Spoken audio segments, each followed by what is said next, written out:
sommes de retour en direct sur le plateau de TV Finance dans cette édition du 4 octobre 2024. Et comme je vous l'annonçais, une fois n'est pas coutume, nous retrouvons dans un premier temps Éric Galliègue. Éric qui est directeur de la recherche chez FI Advisors Valcamp. Bonjour Éric. Bonjour Louis-Antoine. Merci beaucoup d'être avec nous ce matin Éric. Vous êtes donc directeur de la recherche chez FI Advisors Valcamp avec nous pour nous expliquer quelles ont été les principales nouvelles, les principaux faits d'actualité qui ont eu un impact sur les indices. Mais avant de passer en revue votre sélection, on va rappeler quelle a été la performance hebdomadaire cette année. C'est une performance très négative en ce qui concerne les indices européens.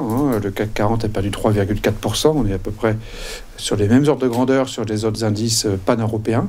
On va se retrouver aux États-Unis avec une baisse qui est limitée à un petit pourcent finalement. Donc on a beaucoup plus corrigé en Europe qu'aux États-Unis. Et surtout, l'euro a perdu 1,5%. Donc le dollar a progressé fortement cette semaine.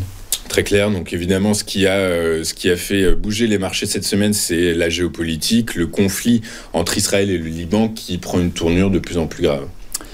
Oui, c'est la première information négative dans le registre politique de l'actualité avec effectivement l'escalade entre l'Iran et Israël. Et donc c'est toutes dernières informations qui annonceraient que les États-Unis pourrait bombarder les installations pétrolières iraniennes.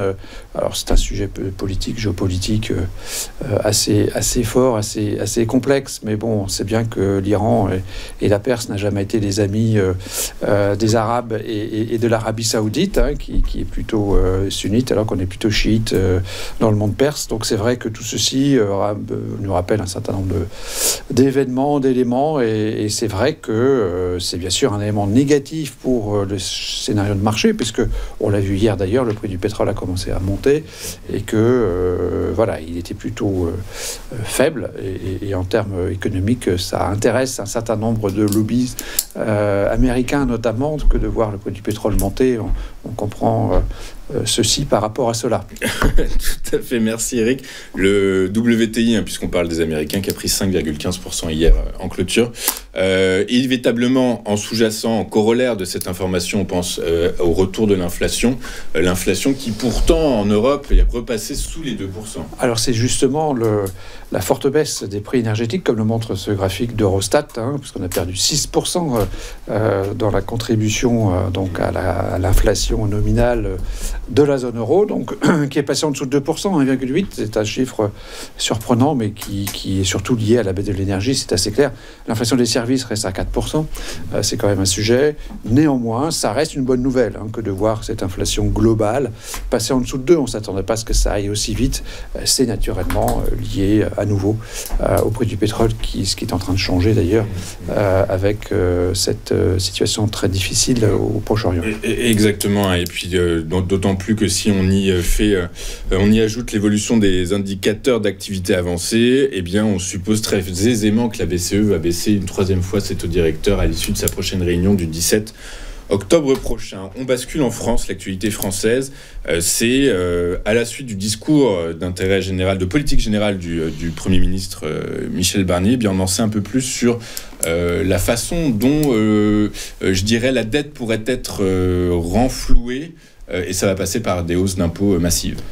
Alors oui, c'est un sujet dont on va reparler, évidemment, dans les semaines qui viennent. Ça va animer l'actualité des entreprises, parce qu'effectivement, on se retrouve avec des mesures, quelles qu'elles soient d'ailleurs, qui sont toutes récessive. Faut pas l'oublier. C'est pour ça que notre note est négative. Ça va toucher évidemment les entreprises qui font plus d'1 milliard d'euros de chiffre d'affaires. On connaît, c'est pas totalement officiel puisque c'est Le Monde qui serait bien informé et qui envisagerait donc une hausse de 8,5% du taux d'IS pour les sociétés plus d'1 milliard d'euros de chiffre d'affaires. On a aussi une taxation des rachats d'actions à hauteur de 8%. On a aussi d'autres mesures plus ciblées. Au total, c'est 8 milliards que l'État recherche auprès des entreprises. C'est bien sûr 8 milliards de bénéfices en moins, pour résumer. Et c'est donc quelque chose qui peut affecter ou va affecter ou affecte la bourse aujourd'hui. Et on va en reparler parce qu'on assiste par ailleurs à une vraie des fortes révisions en baisse des perspectives bénéficiaires qui sont liées à ça, mais pas uniquement à ça. Ouais, donc là, le risque politique se matérialise très clairement. C'était le risque fiscal, finalement, sous-jacent du risque politique français. Du coup, maintenant, ça y est, ça commence à être modélisé dans l'indice phare parisien. On finit le tour de votre actualité par de la microéconomie, le secteur automobile européen qui va mal, qui souffre beaucoup. Oui, on passe du grand beau temps à l'orage ou à la tempête. Ça a été très vite. C'était quelque chose qu'on avait, nous, anticipé très très clairement, parce qu'effectivement, ne serait-ce que par la chute des immatriculations françaises au mois d'août, qui était connue il y a 3 semaines, c'est vrai qu'on savait que c'était compliqué pour le secteur automobile. Et effectivement, les profit warnings ont fleuri depuis quelques jours des deux côtés du Rhin. En Allemagne, bien sûr, avec Volkswagen, qui envisage une fermeture d'usine en Allemagne, c'est quand même quelque chose d'exceptionnel ou d'unique. Et puis Stellantis, qui a des problèmes, effectivement, aux États-Unis, qui a des problèmes en France, avec donc l'accumulation des caractéristiques qu'on connaît bien sur ce secteur automobile. C'est un secteur qui est très cyclique. C'est un secteur qui, en plus, est très capitalistique. C'est un secteur qui doit investir énormément, quel que soit le cycle de l'exploitation, en raison du passage à l'électrique. C'est donc effectivement compliqué, et c'est pour cela que ça justifiait, à notre avis, un point négatif cette semaine. Très clair, donc la synthèse est évidemment négative pour cette semaine.